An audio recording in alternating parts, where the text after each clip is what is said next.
사과나무에 비료를 주지 맙시다. 비료를 주지 맙시다. 왜 그런가요?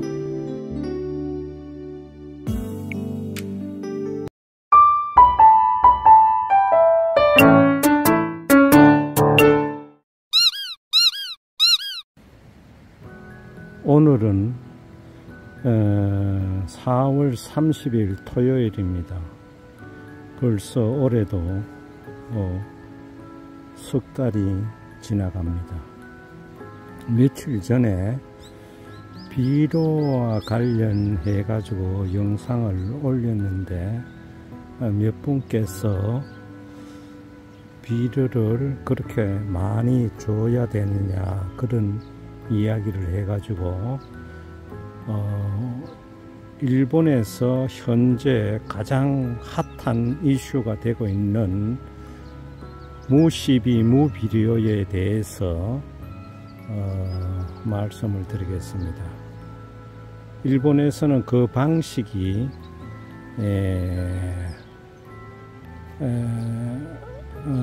도법 방식이라고 그 이름을 따가지고 도법 방식, 일본 말로는 도호 스타일이라고 하는데 이 방식은 무시비 비료 그름을 주지 않는 방식입니다. 이 방법의 가장 주 핵심은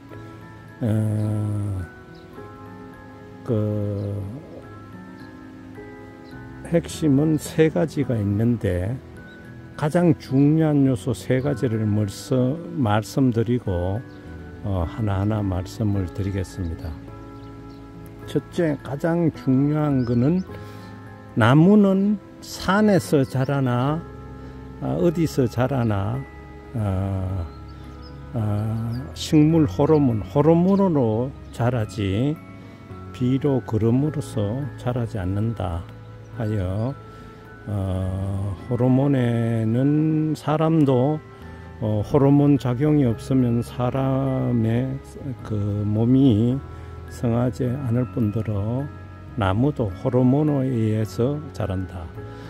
그렇기 때문에 호르몬 작용을 원활하게 할 수 있는 방식을 도와주자. 그 방식을 제반 가원을 운영하면서 호르몬 활동이 원활하게 균형 있게 작동될 수 있도록 해주자 하는 방식입니다. 첫 번째가 호르몬 방식이고, 두 번째가 뭔가 하면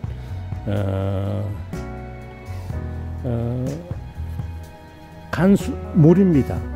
나무의 가장 중요한 것이 물이 사람으로 필요하면 사람도 물도 가장 중요하지만 피와 같은 모든 흐름을 자연스럽게 나무의 밑에서부터 각 가지마다 운반할 수 있는 근원이 물이라는 거죠.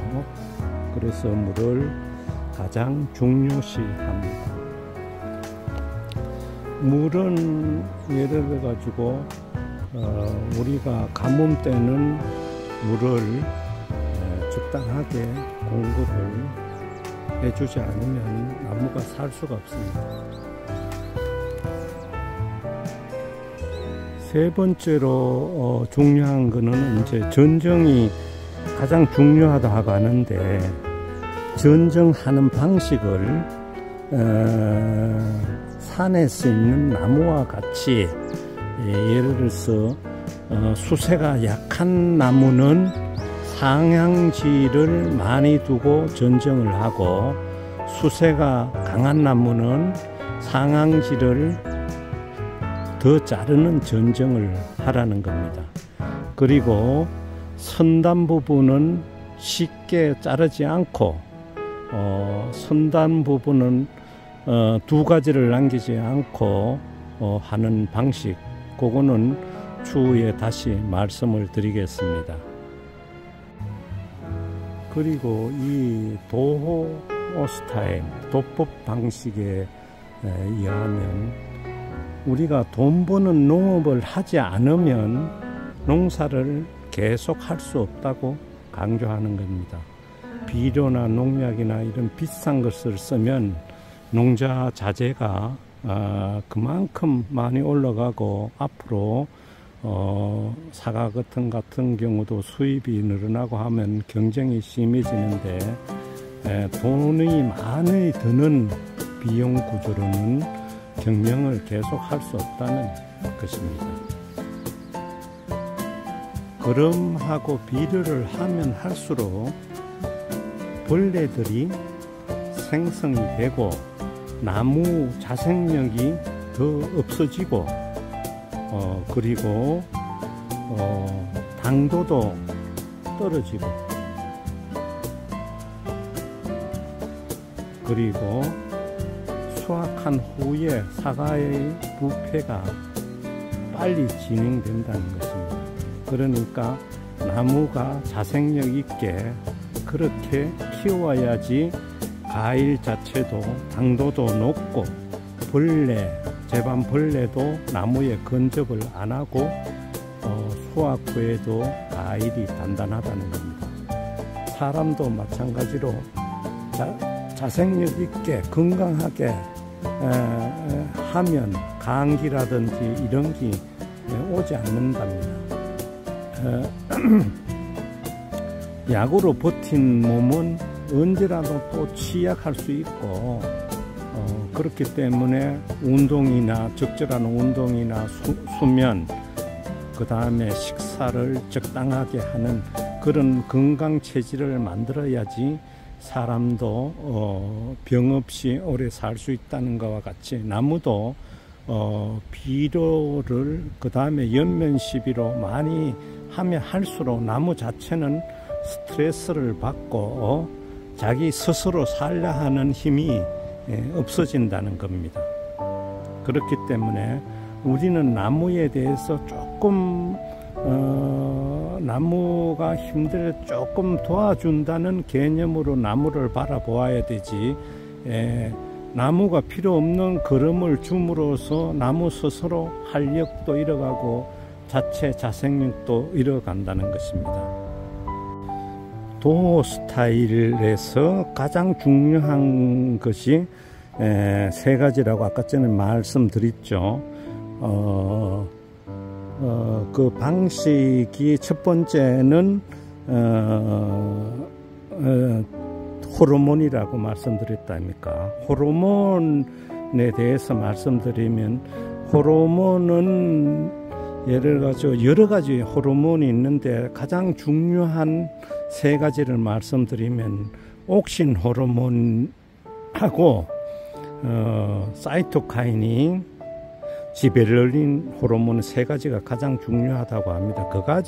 그 외에 한 서너 가지 더 있지만 우리가 나무가 자라는데 지금 학자들에 의해서 발표된 자료에 의하면 세 가지 호르몬이 가장 중요하다고 합니다. 예를 들어서 옥신 호르몬은 가지 끝 선단에서 많이 생기는데 예를 들어서 가지가 이렇게 있으면 가지 윗부분 끝부분 최고 위에 가지에서 옥신이 가장 많이 생기고 그 다음에 밑으로 내려올수록 옥신 생산량이 적게 된다고 합니다. 그러니까 끝부분은 가지 선단 부분은 항상 한 개로 내두고 선단지는 항상 한 가지로 둔다는 겁니다. 선단지는 산에 있는 나무가 항상 잘 자라는 것은 선단지 끝이 항상 상한기를 하고 있다는 겁니다. 그래가지고 그러면 옥신 호르몬이 위에서 많이 발생돼 가지고 밑으로 뿌리 쪽으로 향하고 그 다음에 지베렐린하고 사이토카이닌은 뿌리 쪽에서 올라와 가지고 그 자연스럽게 상하 균형을 이뤄서 나무 수세를 안정이 된다는 이론입니다. 그 다음에 전정에 대해서 말씀드리면, 전정을 할 때 예를 들어 가지고 전정 이론이 뭐 여러 가지 있는데, 이 도법 스타일 방식은, 전정은 기본적으로 상향지 우선입니다. 상향지, 나무 상향지로 모든 수세를 하고, 나무가 약하면 상향지를 많이 둠으로써 나무 활력을 찾자, 그 이론입니다. 예를 들어서 산에 있는 나무들도 전부 다 가지든지 모든 게 다 태양을 향해서 상향지로 되어 있습니다. 상향지로 하듯이 사과나무는 우리 사람이 수확을, 예를 들어서 사과가 많이 달리기 위해서 유인을 하였지만, 산에 있는 나무들은 전부 다 가지나 모든 게 상향지로 되어 있기 때문에, 우리도 예를 들어서 수세 약한 나무는 산에 있는 나무와 같이 좀 상향지로 하자는 그런 이론입니다. 예를 들어서 도장지도, 예를 들어서 우리 일반적으로는 전부 다 자르는데, 도장지를 작은 도장지는 이렇게 남겨 둠으로써의 나무의 활력을 찾자는 것입니다. 지난번에 어느 유튜브에는 왜 도장지는 자르지 말자, 뭐 그런 유튜브도 있었는데, 그 논리도 하시는 말씀도 그런 논리입니다. 도장지가 있음으로써 나무가 비료와 거름을 주지 않음으로써 활력이 있게 된다는 그런 이론입니다. 그러니까 도장지가 세력화돼 가지고 굵기가 1cm 이상 커진다 하면 도장지는 잘라내야 되지만, 작은 도장지는 여러 개 둠으로써 나무의 활력을 찾자, 그 이론입니다. 전정 방식은 한 5가지가 있는데, 그거에 대해서는 다시 한번 나무 가지를 보면서 설명드리겠습니다. 첫 번째, 가장 전정의 도법 스타일의 첫 번째 전정 방식은 가지 자르는 방식입니다. 예를 들어 가지고 여기에 가지를 자르는데, 보통 이렇게 요 틈을 좀 남겨놓고 이래 자르는데, 이렇게 뭐 가지가 나게 이렇게 자르지 말라는 겁니다. 이거는 호르몬의 교란을 일으킬 수 있기 때문에, 이리 호르몬이 이제 흐르고 밑에서 뿌리에서는 호르몬이 흐르고 옥시는 이렇게 호르몬이 흐릅니다. 이 흐르는 작용이 이 가지가 턱이 있으면 방해가 된답니다. 이 가지 자르는 거는 여기에 바로 바짝 잘라라는 겁니다. 첫 번째 가장 중요한 게, 이런 방식으로 하면 여기 또 호르몬 흐름도 자연스럽지만, 그 다음에 병균도 침입이 안 합니다. 그러니까 바짝 잘라라는 겁니다.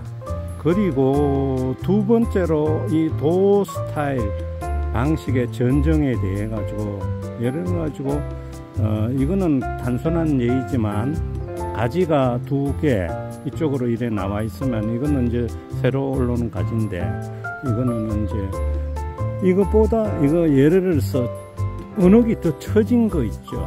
처진 거, 예를 들어 처진 가지는 상향전을 두고 처진 가지는 예를 들어 가지고 잘라준다는 겁니다. 상향전을 두고 처진 가지는 잘라준다는 겁니다. 바짝 잘라야 되죠. 아까 전에 처음에 말씀대로 이렇게 잘라준다는 겁니다.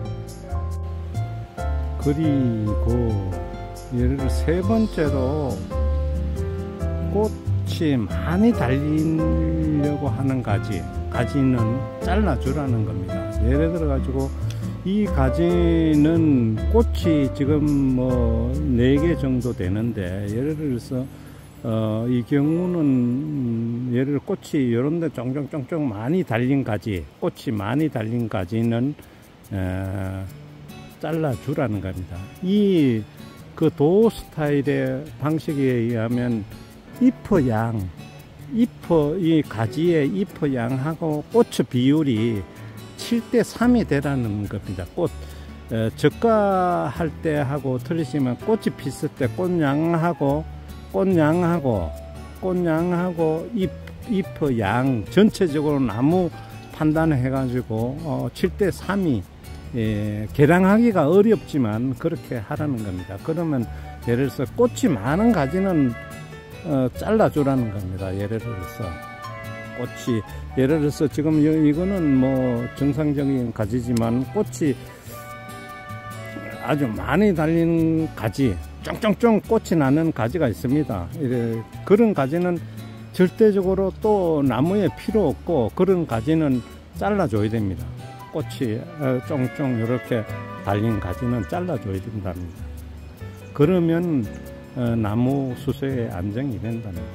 그리고 전정에 가장 많이 사용되는 아주 약해진 세약한 가지는 잘라낸다, 그겁니다. 그리고 전정은 저 가지를 보지만 전정은 한 듯 만 듯 전정을 하라는 거거든요. 전정을 가다하게 하면 그만큼 나무에 스트레스 가고 나무에 호르몬 조절에 비상이 걸리고 나무 자체가 비상이 걸린다는 겁니다. 그러니까 그러면 대가는 생산될 수 있지만 맛있는 제 사과의 모토 맛있는 사과 재배가 안 된다는 겁니다. 그러니까 사람의 몸에도 칼을 대면 될수록 몸이 쇠약하고 사람의 정신적으로 혼란이 오는 거 아닙니까? 몸에 칼을 많이 댈수록. 나무도 똑같은 이론입니다. 그러니까 4번째로는 쇠약한 가지. 쇠약한 가지는 여기는 뭐 특별히 없는데, 예를 들어서 쇠약한 가지, 이런 거는 쇠약한 가지라 볼 수 있네요. 이런 거는 쇠약한 가지라 볼 수 있네요. 쇠약한 가지고, 또 꽃눈이 많은 가지, 아까 전에 3번째 이야기한 꽃눈이 많은 가지, 이런 거는 바짝 잘라줄 필요가 있네요.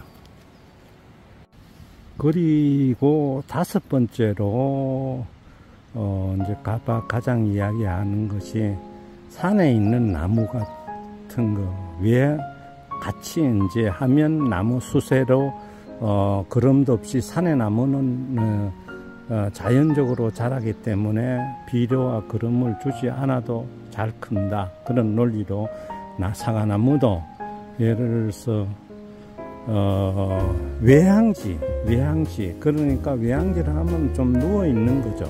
눕고, 이런 거는 외향지는 누워 있는 가지, 이런 거는 자르고, 외향지 안쪽으로 이래 좀 약간 올라가는 상향 쪽으로 있는 가지는 살려둔다, 그런 겁니다. 예를 들어서 여기서도 보면 예를 들어 가지고 좀 위쪽으로 향하게 한다는 겁니다. 예를 들어서 이 가지도 봐도 예를 들어서 이런 거는 자른다는 겁니다. 예를 들어서 이런 거는 예를 들어서 그 방식으로 하면, 예를 들어서 이런 거는 가지를 예를 들어서 처진 가지 겸 되고, 바깥쪽으로 외향지라는 가지는, 이런 가지는 잘라줍니다. 내향지를 점차 둔다, 그런 겁니다. 위쪽으로 향하고 가지. 이러면 이 나무는 수세가 자연적으로 비료를 안 줘도 야는 태양을 받으면서 강압성 장으로 해서 영양분을 빨아가지고 탄수화물을 만들어가지고 이 줄기를 통해가지고 밑으로 내려가지고 뿌리가 활성화되고 다시 뿌리에서 건강하게 작동을 해서 위로 이제 제반 영양분이나 수분이나 이런 거를 자연스럽게 올린다는 겁니다. 그러니까 이 도 스타일, 도법 방식은 자연과 친화적인 재배를 하자는 겁니다. 인위적인 비료나 거름, 이런 거를 주지 말고 나무 자체가 자생력 있게 활력 있게 키우는 방식이라 할 수 있습니다. 그런데 초보 농부들은, 그리고 초보 농부들이나 옛날 방식대로 하면 일반 작물 재배 방식으로 하면 그럼 1년생 같은 데는 그럼을 줘야 되지만, 다연생인 나무는 첫 번째 자생력 있게 해주는 방식이라는 거죠.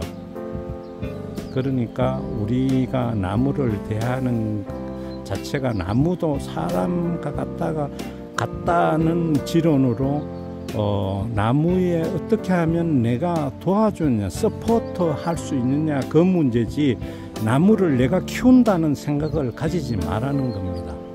나무는 자기가 자신있게 자기도 주체적으로 자기가 살아가니까 거기서 약한 부분을 보충해 주는 방식입니다. 자세한 방식은 지금 전정이 가장 우선 방식인데, 그거는 가을에 제가 도법 방식에 대해서 자세히 한번 말씀을 드리겠습니다. 오늘 감사합니다.